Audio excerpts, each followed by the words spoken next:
Putin prepares to test Satan II nuclear missile capable of striking UK in 6 minutes. For full news please visit www.express.co.uk. Russia is reportedly plotting to fire an intercontinental ballistic missile for a second time. Moscow first tested the RS-28 Sarmat in April. It is capable of carrying 10 or more warheads and decoys, striking targets at 16,000 miles per hour. Russian politician Alexei Zhuravlyev previously threatened to use the deadly weapon as Finland and Sweden were poised to join NATO. He said Satan II could hit the UK in 200 seconds if fired from Russia's European province, Kaliningrad. The Kremlin had said earlier this year the missile would be delivered to Russia's nuclear forces this autumn. Plans for a second test next month have sparked rumors of delays in production of the missile. An official close to the Russian Defense Ministry told TASS.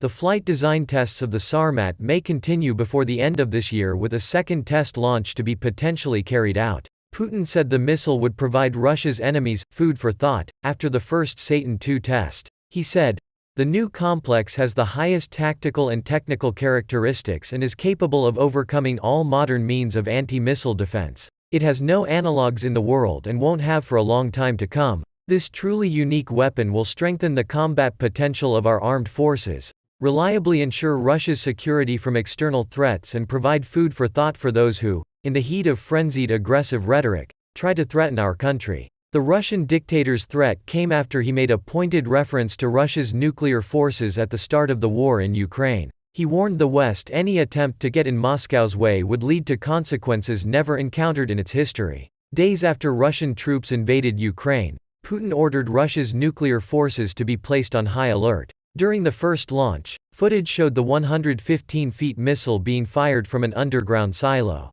It flew almost the entire length of Russia within about 15 minutes. Putin ally Dmitry Rogozin said in May almost 50 Satan II missiles were in mass production and would soon be ready for use. Russian TV anchor Dmitry Kiselov has previously proposed using Satan II to wipe England from the map. Meanwhile, Ukraine's president has suggested he is open to peace talks with Moscow, softening his earlier refusal to negotiate with Moscow while Putin is in power. Volodymyr Zelensky's appeal to the international community late on Monday to force Russia into real peace talks reflected a change in rhetoric for a man who signed a decree in late September which outlined the impossibility of holding talks with Putin. But since his preconditions appear to be non-starters for Moscow, it's hard to see how Zelensky's latest comments would advance any talks. Mr. Zelensky reiterated his conditions for dialogue were the return of all of Ukraine's occupied lands, compensation for damage caused by the war and the prosecution of war crimes.